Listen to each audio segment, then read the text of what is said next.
Par exemple, moi, dans mes livres, il y a pas beaucoup d'enfants, mais il y en a presque dans chaque livre.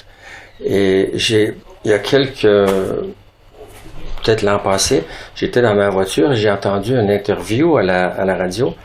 Une psychologue qui enseigne aux flics, qui enseigne à l'école de police, qui enseigne aux juges, aux avocats, aux travailleurs sociaux, comment interviewer les enfants victimes ou témoins d'actes criminels. Et moi, c'est mon cas. Dans mon livre, j'ai des enfants témoins et victimes. Dans le prochain, justement, j'ai un an. Alors, j'ai dit, mon Dieu, j'ai lu ça. J'ai lu son livre et j'ai appris beaucoup de choses. Comment on interviewe. Moi, la parole des enfants, ça m'a toujours épaté, les miens d'abord, puis maintenant mes petits-enfants encore plus. J'ai découvert que, tout le monde sait ça, mais moi je l'ai découvert dans mon temps, que la parole des enfants, les mots sont flambant neufs quand les enfants les disent pour la première fois. Ils ne sont pas usagés. Nous, les écrivains, les auteurs, on utilise des mots qui sont usagés, qui ont servi depuis des siècles. Victor Hugo a pris les mêmes, etc., etc. Là, c'est mon tour, mais c'est les mêmes mots. Comment faire pour qu'ils sonnent comme s'ils étaient flambant neufs? Et comment... J'ai piqué des phrases à mes petits-enfants parce qu'ils sont formidables. Un jour, j'interviewais mon petit-fils, puis je lui ai demandé pourquoi je t'aime autant. J'ai demandé ça. Il avait, je sais pas, 4 ans. Il m'a regardé, il m'a dit, je suis formidable. Je suis merveilleux. J'ai dit, c'est ta maman c'est Mia qui t'a dit. Non, c'est lui qui avait pensé ça. Alors moi, j'ai dit, mais ça vaut 1000 $ une phrase comme ça. C'est génial. Et l'autre fois, j'ai entendu aussi un enfant qui a demandé à sa mère comment il était venu au monde. Elle a dit, t'es sorti de mon ventre. Et lui, il a dit, alors je suis descendu de ton cœur. Ça vaut 1000 $. Comme écrivain, je suis jaloux de ça. J'aimerais bien me servir de ça. Mais ça s'applique aussi au parler des grandes personnes. Lui, il fait avec des personnages qui vont être sur la scène, qui vont jouer. Moi, c'est des personnages qui parlent dans un livre. Mais qui disent des choses que j'aimerais qu'ils disent des choses qui sonnent comme si c'était la première fois qu'on les entend. Naturellement, ça, j'y arrive pas. J'y arriverai jamais. Mais c'est intéressant. C'est le travail d'écrivain et la réécriture jusqu'à temps que la phrase s'approche du rêve que j'avais pour elle, cette phrase-là. J'avais un rêve pour cette phrase et jusqu'à temps... On a parlé de ça, que nous, on aime retravailler. Moi, j'ai un ami auteur qui me dit, moi, je suis pas du genre à passer 20 minutes sur un paragraphe. Nous... Oui. 3 heures sur un paragraphe. Une journée. Moi, c'est pas que j'aime ça, c'est de la conscience. Moi, je passe. Des fois, je passe juste une journée entière à chercher des synonymes de mots que. Le mot juste. Oui, et puis des fois, tout est foutu en l'air parce qu'on a une phrase, puis on a changé un mot parce que finalement ça marche pas. Et après, finalement, le synonyme qu'on avait avant, ça marche plus. Donc, mais. Ce genre de conversation-là, c'est ce que j'aime avec les écrivains, parler de mécanique, comme si on était des mécaniciens qui parlent de voiture. On parle pas de voyage, on parle de mécanique. Mais nous, on parle de voyage aussi, intellectuel, mais on parle de comment écrire. Par exemple, écrire au « je » et écrire au « il », c'est très différent. Au passé simple et au présent de l'indicatif, c'est très différent. Il y a des atmosphères, il y a des choses qui passent au passé simple, il y a d'autres choses qui passent pas. Alors, vous parlez tous les deux que Nicolas a écrit, alors pas de la fiction et Marie-Pierre aussi, pas de la fiction, je crois. Je sais ce que vous écrivez, mais donc je pense que c'est des choses qui vous parlent. Vous parlez aussi, de ça, c'est ça. Oui.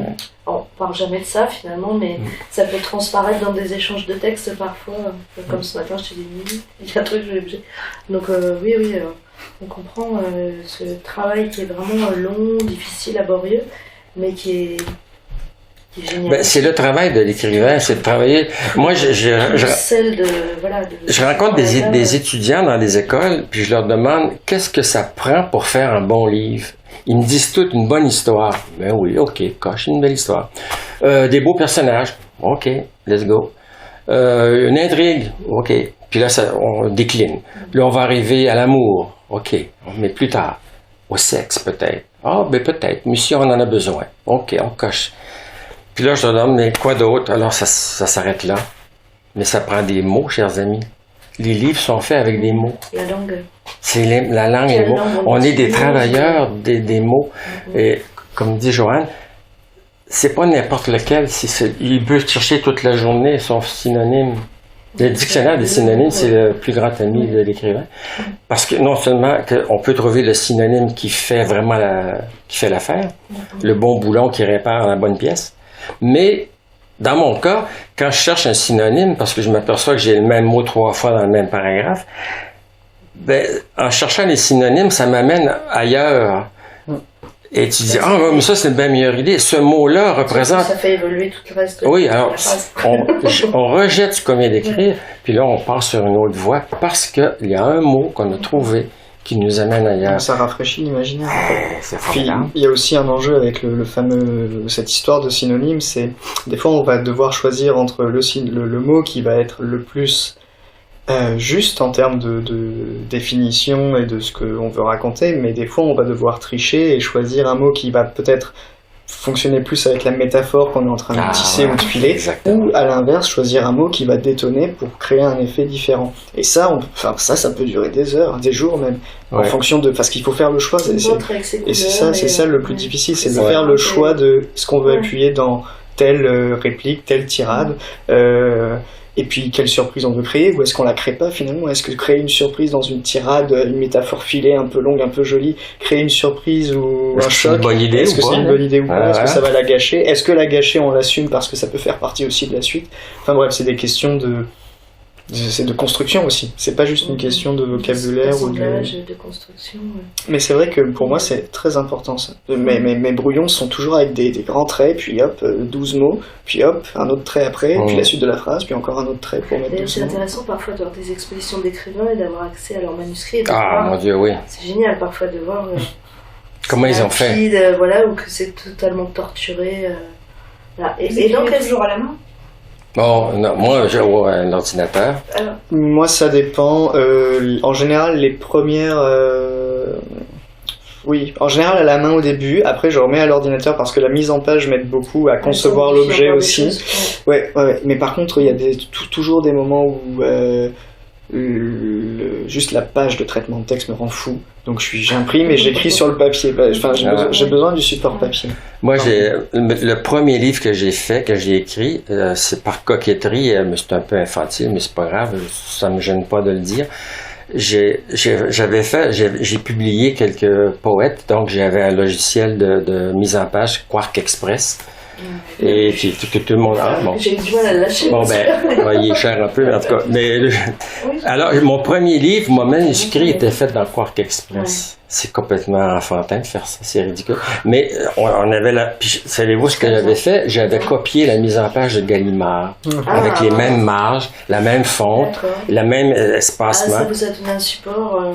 Oui, et je trouvais ça c'était coquet. Alors, quand j'ai envoyé ça à mon éditeur, il s'est mis à rire, il dit, envoie-moi là en Word. Au kilomètre. Alors, bon. Mais, voyez-vous, c'est aussi une question, peut-être parce que ça, c'est intéressant, faut que je vous dise ça, parce que j'ai été artiste visuel, j'ai été musicien, et ça change les choses quand j'écris. Il y a un rythme musical, les phrases musicales ont 8 mesures, 16 mesures, répétitions. Il y a une façon d'écrire, il y a un rythme, un beat, comme on dit. Il y a une sonorité. En écriture, c'est pareil. En théâtre, il faut que ça soit dans la bouche. Surtout dans le théâtre contemporain, où il y a plus de l'oralité.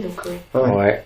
Par exemple, si le personnage est fâché, on ne mettra pas trop de labial, on va mettre des gutturales, peut-être plus, ou des mots qui punch, qui a des coques et des guis et même si c'est lu, il faut, parce que encore une fois, la meilleure critique que j'ai eue, peut-être je dirais, déclaration d'amour pour la littérature, c'est un enfant qui sortait du cinéma, qui avait vu le film de Tintin au cinéma, puis qui a dit à l'intervieweuse qui l'interviewait au sortir de la salle, qu'est-ce que t'as aimé? Il dit, j'ai aimé le film, mais le capitaine Haddock a pas la même voix que dans le livre.